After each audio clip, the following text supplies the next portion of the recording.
just come through. A Metropolitan Police advisor led from the river to the sea chants, a hard-left activist who was filmed, and that'll be all over social media before long, leading chants of from the river to the sea at a pro-Palestinian rally, is an advisor to the Met Police. This story, according to The Telegraph. Andrew Eborn, barrister and futurist, joins us. Andrew, thank you very much. Good to see you again. I think you can sit back slightly from the microphone. Okay, yes. there you go. Is that better? Nice straight back. Nice straight back. Is that better? Right. If this is true, yes, and a pro-Palestinian is an advisor to the chief constable, shouldn't the chief, or the Metropolitan Police, shouldn't they sack the bosses? I don't think anybody could argue with that change. Well, they could try, but it would be nonsense, wouldn't it? I think absolutely in the current climate to use such inflammatory language. And we've had a number of examples of this from people sort of chanting on tube trains and so on and so forth, and drivers leading to that. Enough is enough. This whole rhetoric which is going on now is disgusting, and it needs to be stamped out. But they're in powerful places. There was another story in the Telegraph. Mosque chairman who praised Hamas founder advises CPS on hate crime.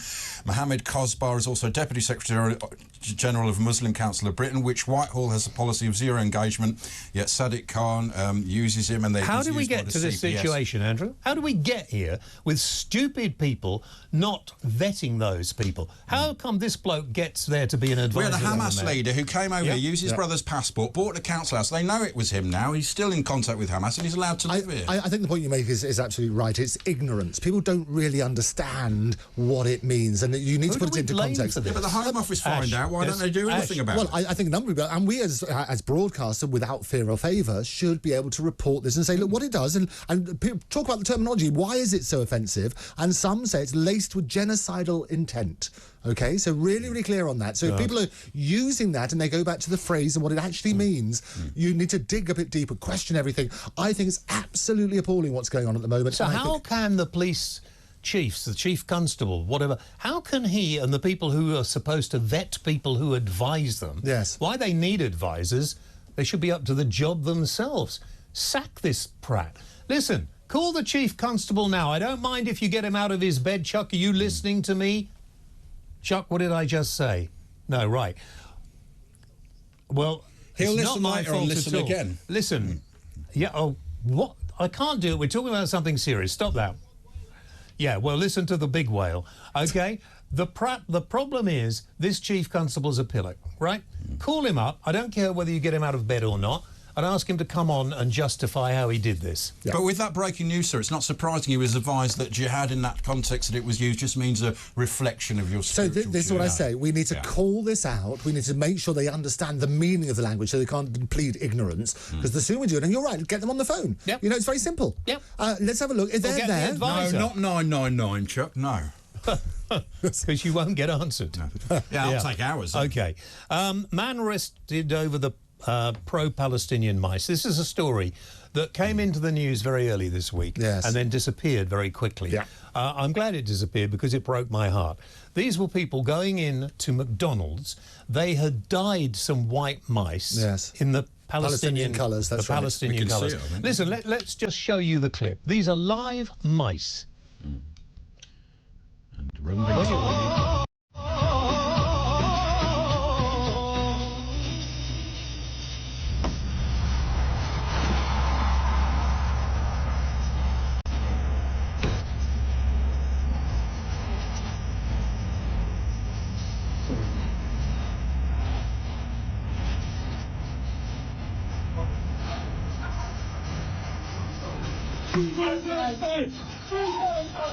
That's not a Happy Meal. Shut up. I don't find this funny, and apparently some of my colleagues were dancing around the studio to that music. If you knew what that music said, you wouldn't be dancing to it. You wouldn't be smiling out there. If I had seen that happen, ill as I am, I probably would be one who would be arrested. Yeah, that was the most disgusting thing because of the animal I've cruelty you're coming yes. from, aren't you? Yeah. No, it's certainly the animal cruelty, but also it's rather like your Just Stop Oil thing, is what the tactics that they're using are just going to alienate people. Pathetic, isn't and whatever people's arguments are on that sort of side, it's just going to alienate people. It is disgusting. Animal, as you say, dumb animals had no idea what they were doing, being sprayed with paint which would kill them anyway, thrown on the floor like they didn't deserve. You are so. I am so angry about that. But I'm angry about all the people. Don't care. Oh, we only care about animals. No, but somebody has to speak up for animals. And it's very simple. You turn around, and what we need to do is enforce the laws in place. There are a number of laws. I don't know. This is again when you get him on the phone. We can ask exactly that. There may have been arrests. I'm not sure. I think he's blocked us. The TikToker. Do you think he has? Well, no. But somebody should ask those questions in the same way. There are laws, and we're going to come on to protest. There you go. So we need to look at that. So update on that sort of side, but make it clear, because what happens? You get one person out of however many others breaking the law in that way. It is despicable. The reason they're doing it is exactly why your Just Stop Oil guy says, well, you're not going to listen to me unless I get the press doing it. So we tell them it's unacceptable. These are the consequences. But you're a lawyer, well, you're a barrister. What is it? You know, they're enforcing You're a laws. lawyer, well, you're a barrister, sort of. But they're enforcing laws on some people if they fly a British flag, for instance, but they're not enforcing, and you can't have a two-tier legal system. Of course you can't. And so what happens, they're very clear about rules of protest, and I'll no doubt come on to this with your brilliant audience as well. There are very clear rules in there. You can determine the route that a march goes on. You can say how long it goes on for. You can say the number of people. All these laws are in place. What they need to do is enforce it. So why? Well, we know about the Met Police advisor who's a fan and went on the march shouting "From the river to the sea." Excuse me, I've got hiccups. Why don't they do it? Why did the Metropolitan Police go down and threaten people with arrest for putting a British flag outside the cenotaph? It's a very simple question, James, and I agree they should. Absolutely. The laws are in place. We can deal with this. One of the reasons I've been told is there aren't enough of you guys because you went on strike and they've put me go on strike. I never go on strike, James. I work round the clock. Well, I haven't heard that argument, but if that's the case, that's wrong. That you should still enforce the law, and it's very simple. Especially, I mean, it's disgusting what's happening at the moment. I hate the poison and political prejudice which is going on, which is spilling out from social media onto the streets. And we used to have a tolerant, let me put it that way, society. I think it's now disgusting. I think we should remember back, and a lot of people say, oh, well, you can tell the future by telling the past in time. 80-odd years ago, 85 years ago, before the beginning of World War II, there were Nazis and fascists doing exactly the same thing, marching through London. And I always say that history repeats itself because we don't learn the lessons from history. And we need to look at history, but we also need to make sure we've got our laws in place. Let's enforce them. Because until you're experiencing it, then you get old and say, oh, I don't know why they're behaving like that anymore. Can you force And then they do. And when they've had a time to get experience and live some more life, predominantly, apart from the few oldies who you see in these marches, they are kids, the pro-Palestine ones, shouting out, you know, kill all Jews and various other disgusting... I live right in the heart of London, just very close to the BBC. I've seen the disgusting things that have happened with people spraying red paint, going to girls' schools and putting that... a lot of my friends are living in fear as a result of what's being chanted, on both sides, actually. Well, Lizzie had a problem. Someone asked her if she was Jewish. There was trouble in London tonight. Yeah, no, there were. There are lots of people down there, and you see people doing, spraying all sorts of paint, causing criminal damage, which is an offence, and it needs to be enforced. Shall we actually step up a gear and bring the water cannon that Boris purchased? Well, the army, if the police can't do it. Well, let's start with the rules we've got in place. I will say the rules are good enough, but they're not being enforced. Can you enforce the police? I think publicly calling them out on this is brave. Getting somebody on that. But the police are turning a blind eye. So we need to get somebody on. Chuck is brilliant at getting through to people. Let's get him on. Let's make sure. He's always brilliant. Have you got Sir Mark Rowley yet? But we can. They would want to talk about it and say, look, the laws are in place, because I've been on more platforms than Paddington talking about this. The laws are in place. What we need to do is to turn around and enforce those laws. And if the people are not doing it, we want to know why, because it's unacceptable. We know why. It's moral cowardice. Let us just pass on to another particular story. It's not that interesting, I have to say, because nobody really cares. Elon Musk says AI will put an end to any job.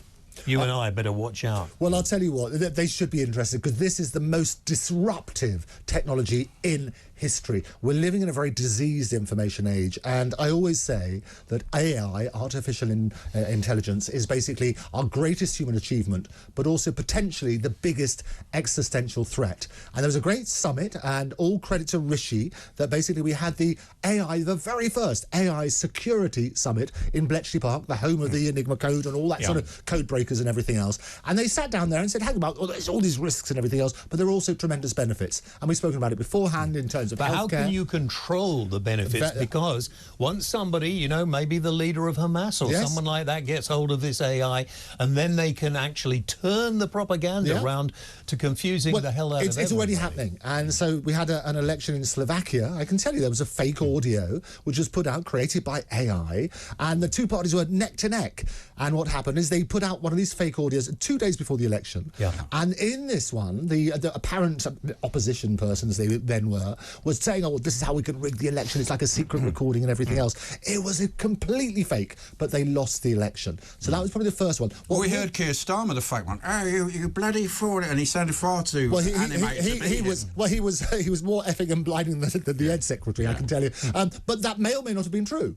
And the jury's out on that sort of one. The Keir Starmer wasn't true, was it? Well, it may be, because you don't know. And the trouble with audio ones, of all the things, normally with fake pictures... And videos now as well, because you can show a lot of people dead in the street, but that can actually be photoshopped now. I speak around the world about fake or fact, and what we have is the little tips that you can do. You can tell sometimes in the fake ones. So they had children in cages, for example, and there are some horrible, horrible images which are true. There's also lots of fake ones. And so there was one particular one with children in cages, and if you do the reverse search, which that you was do in on America Google, at the border, it was exactly. In America, so you turn around and say, actually, you can reverse search that on Google. It's something called Google Lens. You put the image in there, and it tells you when it was originally done. And it showed actually it was a prank that the father had locked the children in, and that sort of side.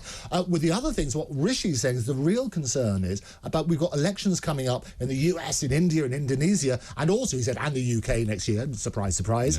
And they're really concerned about the spread of disinformation. So we need to get this under control. Okay. 0344 499 1000 is the number to ring. We go to a break now, then come back and continue on. Give us a call if you want to talk about this or anything else right after this. The point we were making earlier, Rafe, and nice to see you again, that the reality is this: we have laws already in place. The problem is about enforcement of it. So actually you can still have people marching. There's a fundamental right to protest, and it's a cornerstone of democracy, if you like. But you can impose restrictions. You can dictate the route, the number of people, how long it goes on. You can ban it like they've done in France and Germany, so sensibly. You can deal with that as an appropriate thing. The question is, which we were touching on earlier, is why is it not happening? Rafe, why is it not happening, do you think? Yes, well, remember, this is an operational decision. It's not up to the Home Secretary, it is up to the police. I'm calling for the Chief Constable to quit. What do you think? You're quite well. Yeah, I think the police commissioner has a lot to answer for, because he's a clever man. He understands a lot of these issues, but the way in which you're now seeing they're trying to sort of backtrack and try to be a bit more severe here. But contrast the reaction of our police compared to the French or the German, where they've got hundreds of people arrested and in prison. And and if you look at 81% of British Muslims identify as Muslim first and British second, compared with 46% in France. Why do so many people want to come and live here? Why do all these people who don't like our culture, don't like the way we live, well, they want to change it, don't they? Why do they come and live here? Well, obviously because they understand that the Western civilization that they loathe so much has advanced the world and has lifted it up and lifted more people out of poverty than anything else. What would happen? But of course, there's been no proactive advancement of British culture. Yeah, okay. We had the great policies of the 1980s and 90s, which we embraced multiracialism. Sorry to be rude, Rafe, but they'll cut me off in a minute. You know what they're like with time on this. What would happen if I suddenly start saying, well, I think people shouldn't be allowed to wear these clothes where they cover themselves from head to toe? You can only see their eyes. I find that contrary to the culture of this country. I don't feel that is trying to integrate yourself at all, and I think it should be banned tomorrow. If I said that, seriously, all hell would break loose. And yet, that's precisely what we're seeing happening in France and Switzerland and elsewhere. The Anglosphere is a very different place to other areas in the West, which are very happy to have earnest discussions on these very topics. Now, personally, as a person who believes in liberty, I believe people should be able to wear what they want, but I don't believe faces should be covered. I think we do need to actually have a law passed here which requires faces to be uncovered. And I don't refer just to the niqab. I also am thinking about all those Antifa types and people on these marches who have their Well, they face do covered. issue temporary orders that you can't have your face covered, and again, they're ignoring those laws when they're unenforcing them. They're not You know, and the other thing is that if we went to live in a Muslim country, then we wouldn't be allowed to do lots of things that in our culture we can do. And it's quite. I mentioned this is the third time I mentioned it, but it really does amaze me. You've got a group of people called Queers for Palestine. And if they were to live their life in that area of the world, they wouldn't be living it very long. They'd be locked up. We're one of the most tolerant countries in the world. And Obviously, too tolerant. Well, They and wouldn't be that's the locked problem, up, they'd isn't be it? killed. So the whole thing about when in Rome. All right, last word with Rafe. Go for it, Rafe. We are having our rights and liberties used to undermine our culture and our civilization. Yeah. That's what's happening. And I said many times in many speeches, misogyny, homophobia, anti-Semitism are all on the rise in this country and in London and Birmingham particularly, and no one in the mainstream media is brave enough to point the finger where it deserves to be pointed, and we're seeing why anti-Semitism was on the rise every weekend in this city. We've imported Rafe, thank you very much indeed. We'll talk again, I'm sure. Good to get your point on this. Tan in Dudley. Tan. Dudley. People who follow these books as if they are, you know, absolutely the truth. Well, one of them's got to be right. No, it hasn't. Yeah. Hello. Can you hear Tan, me? go for it, yes.